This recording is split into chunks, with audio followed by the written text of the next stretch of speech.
Welcome back दोस्तों, मैं अभिषेक कुमार स्वागत करता हूं आपके अपने नए यूट्यूब चैनल मैथ बाय अभिषेक में। पिछला क्लास जिसमें हमने परसेंटेज के कुछ बेसिक क्वेश्चन को किया था, आज हम उसी क्लास को आगे बढ़ाएंगे और कुछ मॉडरेट क्वेश्चन की ओर चलेंगे। पिछले क्लास में हमने आपको बताया था कि किसी भी परसेंटेज को भिन्न में कैसे बदलेंगे और किसी भी भिन्न को परसेंटेज में कैसे बदलेंगे। एग्जाम्पल के लिए मैं आपको एक दो क्वेश्चन बता दे रहा हूँ। पिछले क्लास में मैंने बताया था, अगर कोई आपको ये बोले कि 40% इसे भिन्न में बदलना है, तो भिन्न में बदलने के लिए मैंने आपको बताया था कि अगर किसी भी प्रतिशत को भिन्न में बदलते हैं, तो उसके लिए हमें क्या करना है, 40 बदलना है भिन्न में प्रतिशत। प्रतिशत का मतलब मैंने आप लोगों को बताया था प्रति सैकड़ा, 0 0 खत्म, 2 से 2 बार में, 2 से 5 बार में। यानी हमें अगर कहा जाए कि 40% को भिन्न में क्या बोलेंगे, तो 2/5 बोलेंगे। और फिर मैंने ये भी बताया था कि किसी भिन्न को प्रतिशत में बदलने के लिए हमें क्या करना पड़ेगा। तो जब भी हम किसी भिन्न को प्रतिशत में बदलते हैं, तो उसके लिए हमें उसे 100 से गुना करना पड़ता है।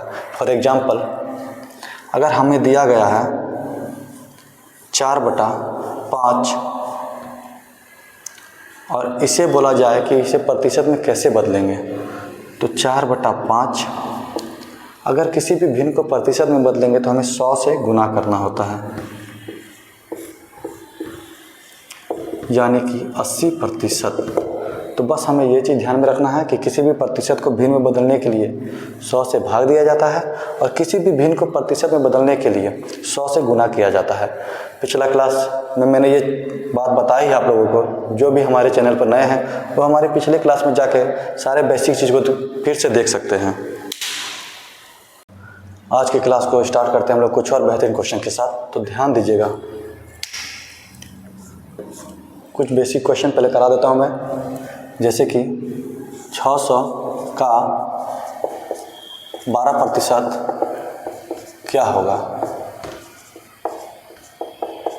अगर कोई आपसे ये क्वेश्चन पूछे कि 600 का 12% क्या होगा, तो बस आपको ध्यान में रखना है 600 का मतलब गुना 12%।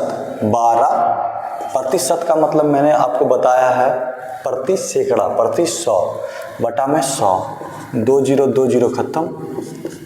6 को अगर 12 से गुना करेंगे तो 12 6 72, यानी कि 600 का 12% क्या होगा, तो 72 होगा। अगर आपसे कोई ये पूछ दे कि 600 का कितना प्रतिशत है,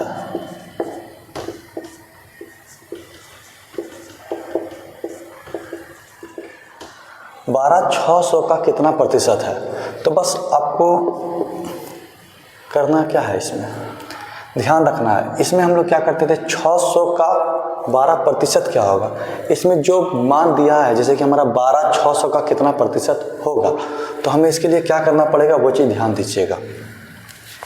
12 किसका, 600 का, किसका 600 का, किसका, किससे, जो भी पूछे आपको ये ध्यान में रखना है कि जिसका पूछ रहा है वो हमेशा नीचे आएगा, जिससे पूछ रहा है वो हमेशा नीचे आएगा।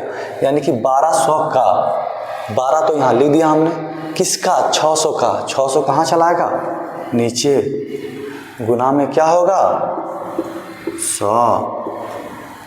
ये खत्म, ये खत्म, 6 से 2 बार में, यानी कि 600 का कितना प्रतिशत हो गया, तो 2%। बस इसमें यह ध्यान रखना किसका पूछ रहा है, किससे पूछ रहा है, जिसका, बस इस पे ध्यान देना। जिसका पूछे वो कहाँ आएगा, वो नीचे आएगा, यानी कि 12 गुना में 100, जिसका 600 का था, 600 नीचे आ गया। और क्वेश्चन देखते हैं, 105 3500 का कितना प्रतिशत है। यहाँ पे क्वेश्चन में दिया गया है 105 3500 का, 105 3500 का, तो बस 105 जो मान दिया है इसको यहाँ लिखना है। किसका 3500 का, जिसका, ये चीज़ ध्यान रखिएगा, किसका पूछा है 3500 का, ये कहाँ आएगा, नीचे आएगा, गुने में 100, ये ख़त्म ये ख़त्म, 35 का पहाड़ा में 105 कितने बार में कटेगा, 3 बार में, यानी कि आंसर हमारा क्या है 3%। बस ये चीज़ आप लोगों को ध्यान में रखना है, ताकि अगर ऐसा क्वेश्चन आपको एग्जाम में मिल जाए तो बिना किसी समस्या के आप इसको आराम से हल कर सकें। आगे और देखते हैं कुछ क्वेश्चन हम। जैसा कि यहाँ लिखा है, ए की आय बी की आय से 10% अधिक हो तो बी की आय ए की आय से कितने प्रतिशत कम है। जैसा कि क्वेश्चन में हम देख पा रहे हैं, ए की आय बी की आय से 10% अधिक है तो बी की आय ए की आय से कितने प्रतिशत कम है। तो यहाँ हमारे पास दिया गया है ए और बी। अब ए की आय बता रहा है कि बी की आय से 10% अधिक है, तो कहने का मतलब बी अगर हमारा 100 है तो ए की आय इससे 10% अधिक है, तो 100 से 10% अधिक है, यानी कि 110% बटा 100, यानी कि बी अगर 100 है तो ए हमारे पास 110 है। तो बी की आय ए की आय से कितने प्रतिशत कम है। यहाँ क्वेश्चन में बोलता है जो बी की आय है ए की आय से कितने प्रतिशत कम है। अब बहुत सारे बच्चे एग्जाम में अगर ऐसा क्वेश्चन आता है तो वो गलती कर देते हैं, वो देखते हैं कि ये 100 है ये 110 है तो 10% कम है, जो कि गलत है। ऐसा नहीं करना है, हमें ध्यान में ये चीज रखना है कि यहाँ दिया है 100 है ए 110 है, 100 से अधिक 10% 110 हो सकता है, लेकिन कभी भी 110 से अधिक 10% जो कम है वो हमारा 100 नहीं होगा। हमें यहाँ निकालना क्या है, इन दोनों के बीच का अंतर कितना दिया है, तो 10 दिया है, गुना में 100। किससे पूछा है, ए की आय से। मैंने वीडियो के स्टार्टिंग में ही बताया था, हमेशा ये चीज हमें ध्यान रखना है कि जिसका पूछे जिससे पूछे वो हमें कहाँ लिखना होता है, नीचे लिखना होता है।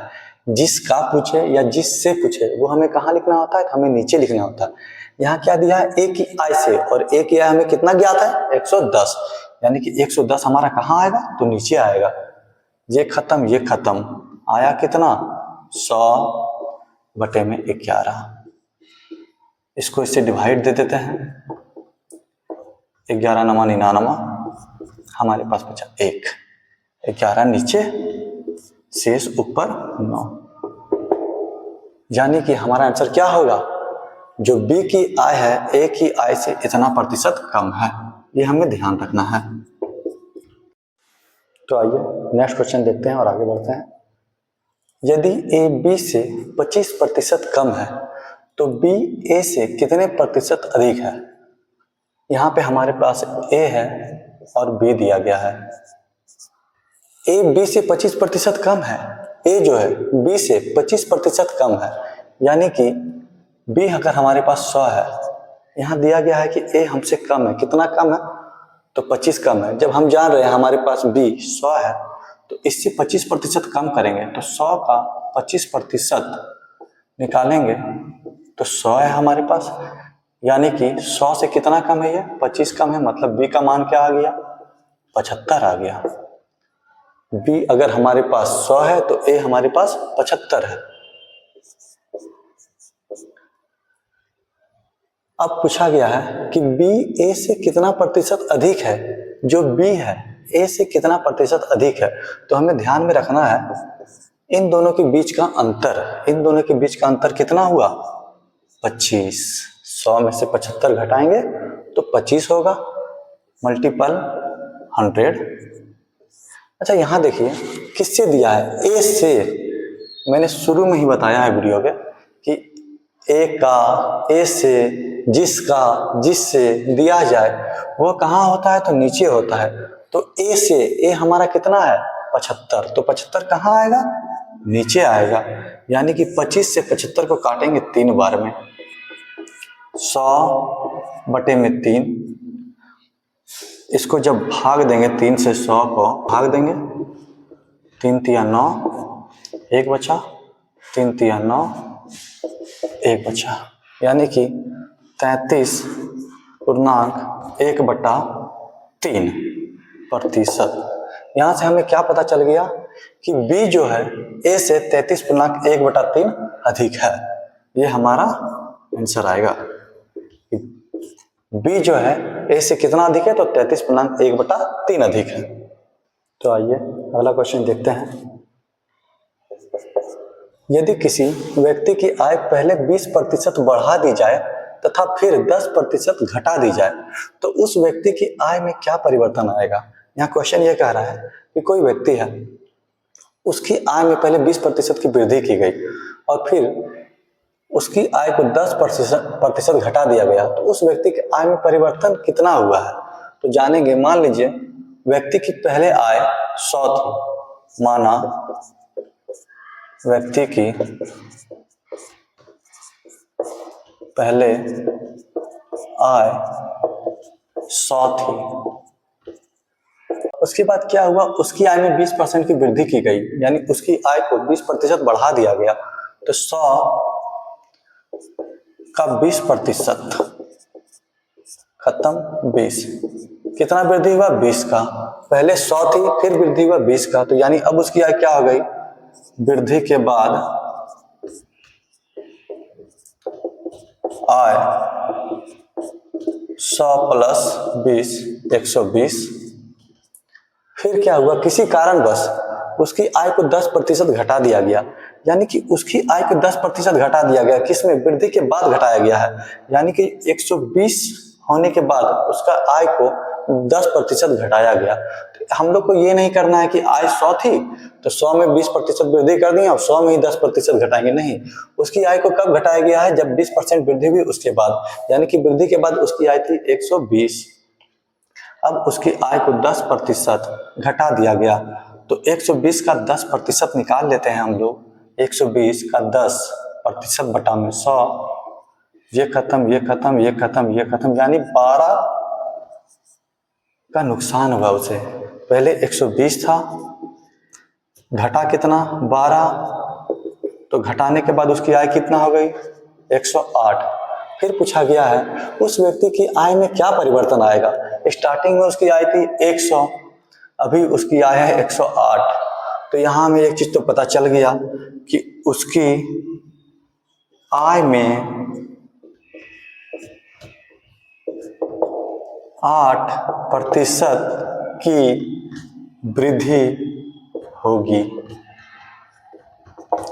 जैसा कि क्वेश्चन दिया था कि किसी व्यक्ति की आय पहले 20% बढ़ा दी गई, तो माना व्यक्ति की आय 100 है, 20% बढ़ाया तो हमारा आय कितना हो गया 120।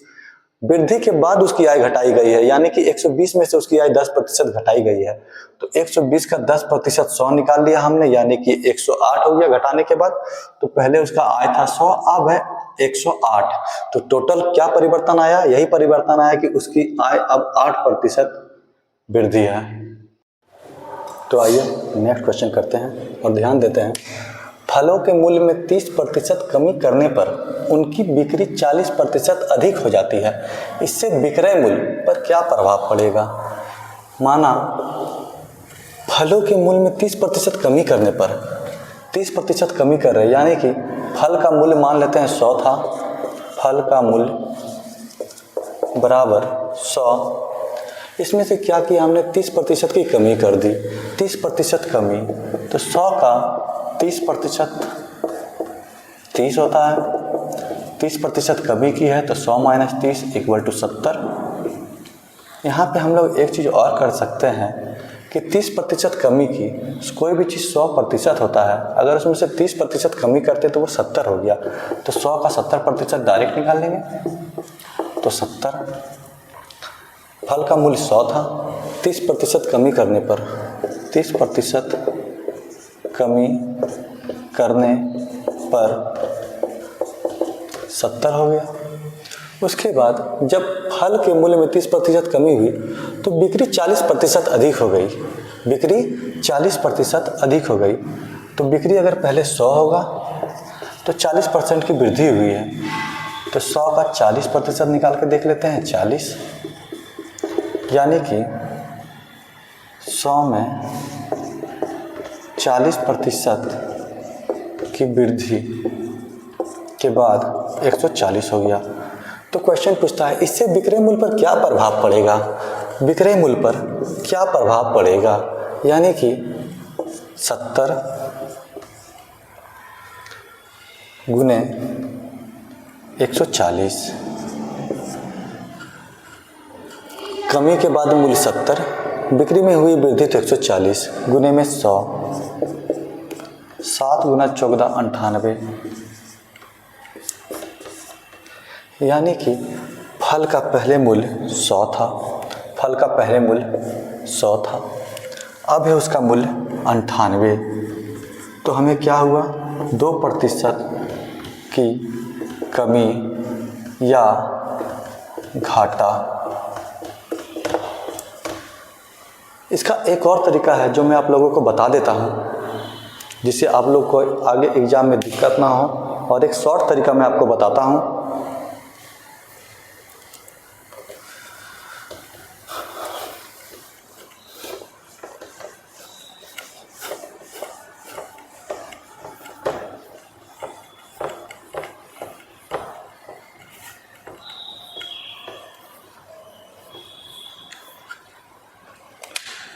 एक ट्रिक याद रखना है आप लोग को।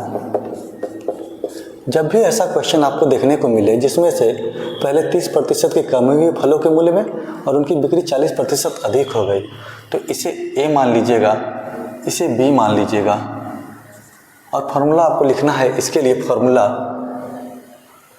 कमी तो माइनस ए, बिक्री में वृद्धि तो वृद्धि प्लस बी। हमेशा एक चीज़ ध्यान रखना है, अगर दोनों में से कहीं भी जगह हमें कमी देखने को मिले तो यहाँ पे माइनस का साइन दीजिएगा इन दोनों के बीच, और a इंटू बी बाई 100।